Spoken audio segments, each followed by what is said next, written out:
ఓం శుక్లాంబరధరం విష్ణుం శశివర్ణం చతుర్భుజం ప్రసన్నవదనం ధ్యాయేత్ సర్వవిఘ్నోపశాంతయే.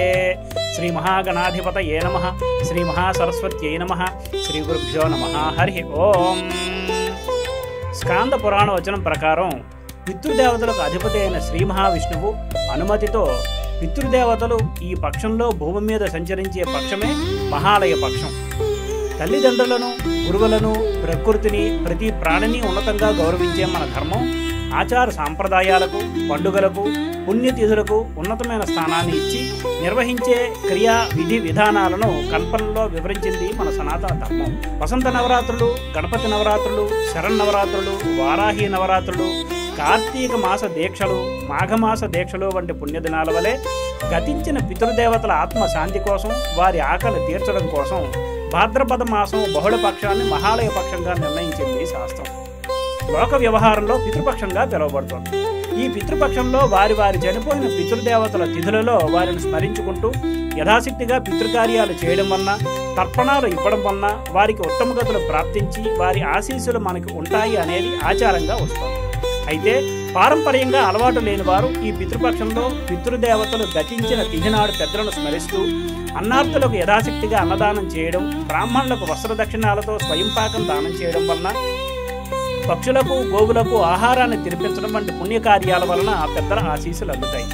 గతించిన తిథి తెలియని వారు మహాలయ అమావాస్య రోజు అన్నవస్త్రాలను దానం చేయడం వలన, స్వయంపాక దానం వలన పై ఫలితాన్ని పొందగలరు. ఎంతటి భక్తులైనా, ఉపాసకులైనా పితృకార్యాలు చేయని వారికి కష్టాలు తప్పవు అని శాస్త్రవచనం. సాక్షాత్తు శ్రీ రామచంద్రమూర్తి, శ్రీకృష్ణుడు కూడా పితృకార్యాలు చేశారు అని పురాణ ఇతిహాసాలలో కనిపిస్తోంది. ఈ పితృకర్మలు చేసి శ్రాద్ధంలో కొన్ని విధానాలను తెలుసుకుందాం.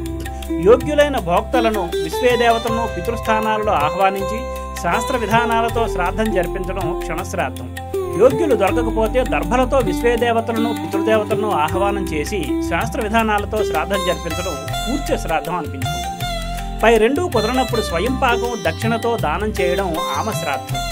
పైవేవీ కుదరనప్పుడు తగిన బంగారం, వెండి లేదా ధనాన్ని దానం చేయడం హేమశ్రాద్ధం అనిపించుకుంటుంది. పై 4 విధాలుగా కుదరనప్పుడు సంకల్పం చేసుకొని అర్ఘ్యతర్పణాలు ఇవ్వడం వలన సంకల్ప తర్పణంగా పిలుస్తారు.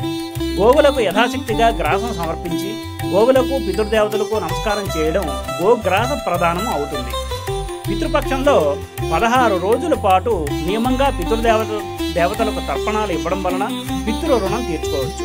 మధ్యమాంసాలను వీడి శాకాహారం, బ్రహ్మచర్యం, నేల నిద్రించుట శ్రేయస్కరం.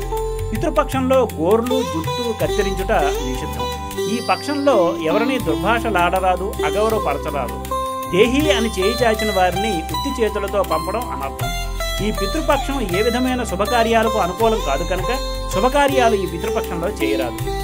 విశ్వావసునామ సంవత్సరం 2025లో 8/9/2025 నుండి 23/9/2025 ఆశ్వీజ శుద్ధ విధియ ప్రీతి విధియ వరకు ఉన్న ఈ మహాలయ పక్షాన్ని సద్వినియోగం చేసుకొని పితృకర్మలను ఆచరించి పితృదేవతల అనుగ్రహం పొంది వంశాభివృద్ధిని పొందదరుగాక. మంగళం మహత్. స్వస్తి. సర్వం శ్రీకృష్ణార్పణమస్తు. మీ తనికెళ్ళ జ్యోతిషాలయం.